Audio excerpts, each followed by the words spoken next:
I'm Ezrah, Raya, and this is the Manila Times. Calls to ban Philippine offshore gaming operations, or POGOs, mount as more lawmakers back the bill revoking all licenses. This has intensified following a recent raid in Porac, Pampanga of a POGO Lucky South 99 operating on a canceled PAGCOR license, where authorities found pieces of Chinese People Liberation Army uniforms, as well as sex toys, torture devices for online sexual exploitation. The Makabayan bloc moved to file House Bill 10525, or the proposed Anti-POGO Act of 2024, in an effort to stop illegal activities within the gaming establishments. On the contrary, licensing body PAGCOR Chairman and CEO Alejandro Tenco said that POGOs has brought around 5 billion pesos in revenue and is expected to rise if regulated properly. However, lawmakers highlighted the social costs of having illegal businesses thrive in the country. Here to tell us more is Presidential Anti-Organized Crime Commission, PAOCC spokesperson, Dr. Winston John Casio. Welcome to the Manila Times, sir. Glad to be on board. Doc Casio, first of all, we'd like to commend you on an outstanding job that your office has been doing in raiding all illegal POGOs across the country, including the recent Zunyo 1 POGO in Bamban, Tarlac. Sir, on June 4, your office, PAOCC, Presidential Anti-Organized Crime Commission, along with the Criminal Investigation and Detection Group, raided the Lucky South 99 POGO in Porac. So this POGO has been operating on a canceled license from PAGCOR. Tell us about your assessment in this raid. Well, we got the lead from our document examination of the documents we retrieved from Baupu compound, the Sunyu 1 raided compound. No, so we were able to examine that. We found out that one of the 8 online gaming hubs that were operating from Sunyu 1 from Baupu was Lucky South 99. So we were wondering how could that be, given that Lucky South 99's address is supposed to be Thai Court, Santa Cruz, Porac, Pampanga. It was not supposed to be operating within the premises of Baupu compound. So that started as looking into their connection. So obviously there is a intricate link, essential link between Baupu, Sunyu 1, and Lucky South 99. Then as we were digging into the connection between Sunyu 1 and Lucky South 99, we received testimonial evidence from our witnesses that ito palang Lucky South 99 is a prolific torture hub. Not only is it a scam hub, a scam farm, it also indulges in various forms of torture, kidnapping, even alleged murder, prostitution, name it. Just about any type of organized criminal activity can be found in Lucky South 99. So that led us to apply for a warrant. Thankfully, we were able to get a warrant, and we're here to close it down so that it would never be able to operate again in anywhere in the country. Sir, why do you think many POGOs thrive in the provinces? Ano? Well, they thrive in the provinces for luck, or primarily because in the provinces they can operate with impunity, I guess. Even in the National Capital Region, they operate with impunity because you've got a good number of scam farms scattered all over the cities of Metro Manila. So they're not just located in the provinces. They're anywhere. They don't discriminate between an urban area and a rural area. Sir, do you agree on the total ban on Philippine offshore gaming operations, or POGOs? This is actually a policy question. As far as we are in the law enforcement, we would like to leave this particular issue before our policymakers, the members of Congress, and eventually we'd have to defer to the wisdom of the Executive Secretary and the President, being the chief architects of our policy in the country. Now, we just would like to inform. We just like to throw a dose of caution into call for total ban, immediate ban. in as much as, look at what happened to the 402 canceled POGOs of PAGCOR. They canceled 402, but despite losing their permits, losing their licenses, they were still able to operate without the said licenses. Ibig sabihin, Ezrah. Ezrah is it, right? It's Yes. Ezrah, right? Ezrah, ibig sabihin, even if you get the license away from them, retrieve the license from them, they would still continue to operate. Therefore, what we're calling is a responsible or gradual, transitional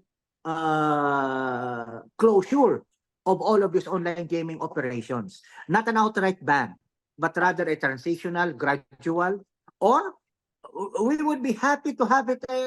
We would be happy to have a total ban if all agencies of government will be able to ensure that all foreign nationals, online gaming employees, will be deported, allowed to go home to their countries. Not one will be left in the Philippines. Otherwise, medyo mahirap kasi they will just go underground. Sir, let's go through the numbers again. So you said there were 402 canceled POGO licenses by 2023. So how many are currently operating in the country, and how many of these are legal, quote unquote, and how many of these are illegal? Let me qualify the numbers. One, according to PAGCOR, there are 46 licensed internet gaming licensee operators. But For I think 46 for 2024. But 3 of those have closed shop, meaning to say there are only 43 left. Okay, licensed as far as PAGCOR is concerned. Last year, we received a list from PAGCOR that there are actually 402 that they have canceled, right? Of the 402, we have received, evaluated, did case build up for 58 to 100. You know? Still operating. Canceled POGOs, Ezra. 58 to 100. 100. And yes, 58 to 100. No. But the high estimate could go as high as 58 to 300 still operating. 300 po ang estimate ninyo, ano, sir?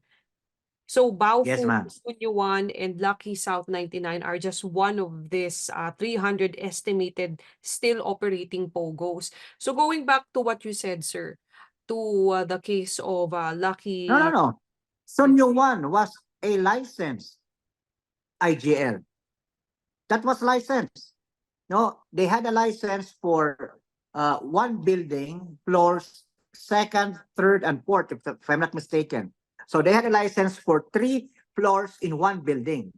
But they also had a scam farm, unlicensed. One at the back, a Vietnamese operation at the back near the dormitory complex, and another compound being hidden as a construction or a warehouse site. So Zonyo 1 was a licensed IGL. So, sir, it's really hard to determine, unless we could get authorities such as your office to determine, because some of these POGOs who are having illegal activities are licensed and some are without license. So, going back to Lucky South 99, sir, to whom can we build a case against? Sino po ang pwedeng managutan sa mga kaso na ito? Because you said there were torture, kidnapping, murder within these establishments. So who do we blame for this? Who will take the fall for this, sir? For one, all of the officers and incorporators of Lucky South 99 will be made to answer for all of the criminal activities that occurred within that compound, including all individuals who in one way or the other represented or were authorized to engage in businesses on behalf of Lucky South 99. All of them. No. Second, all of the incorporators, right? We have to file charges against all of the incorporators. Third, we have to file charges against the bosses who are the foreign nationals, who are the team leaders, the beneficial owners, and so on and so forth, that we have identified through our witnesses. We have 5 persons of interest in custody, and we have 10 more that we are trying to locate that are not in our custody. No? So a good number of people will have to answer for this particular debacle.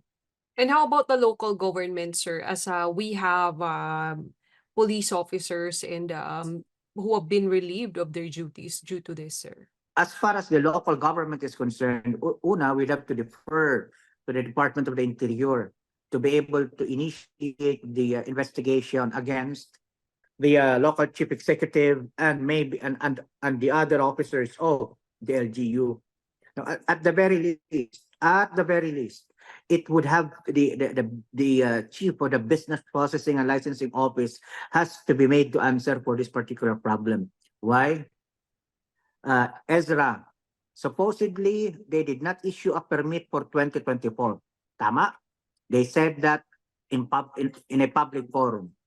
But we raided the facility June 4, January, February, March, April, May, up to June 4. More than 5 months, it was operating right under their noses. Don't tell me that you had no idea, you had no inkling that this particular area was operating. We flew drones in the evening, right? So we knew that they were operating in the evening. So you, the eyes and ears of the government, being the LGU, had no inkling that this was happening right under your noses? Come on. Like you said, sir, the local government must be held accountable as well. They must be responsible as this is under their jurisdiction, like what you said. Yes, ma'am. They cannot get away from this. They are responsible for allowing torture, kidnappings, killing, and sexual trafficking to happen in this particular area in their jurisdiction. Sir, tell us about the People's Liberation Army uniforms that you've found. How many have you found? And among those that you have apprehended, are any of them actual soldiers or from members of the China's People Liberation Army? That discussion would be best left to our internal security forces, the personnel of internal security forces, meaning to say the Department of National Defense, the intelligence community, and so on. What we're trying to find out at this point merely are the criminal liability, culpability of the people who operated this particular area. With regards to the uniforms we found, we don't want to jump into conclusions at this point, no? So all that we know is they seem to be authentic, they look like authentic, but as to whether there are actual PLA soldiers hiding in plain sight within this particular POGO hubs, I am neutral about it. I am agnostic because I have not seen any evidence to the contrary. I have not seen evidence to the affirmative. So we're agnostic about it. We're neutral about it. All right, sir. So you're not confirming anything because further investigation must be done Yes. with relation to those uniforms from people. I'm neither confirming nor denying that there are PLA soldiers among the persons that we apprehended or the persons who operated Lucky South 99.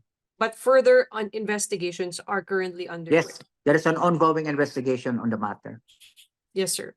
And sir, let me know, papaano naman po yung mga victims of what you said, torture, kidnapping, sexual exploitation, and we've seen blood on some of the pictures that was released by your office, ano? What about the victims, sir? So we know that yung mga dapat managutan ay mananagutan and have been apprehended. How many, sir, were apprehended again, sir, for Lucky South 99? A total of 160 foreign nationals are with us under our custody. 4 of these have been identified to be victims. Remember, you may have seen on TV that 2 torture victims who happened to be kidnapped victims were also rescued days after the actual service of the warrant, right? So alam mo naman siguro yun.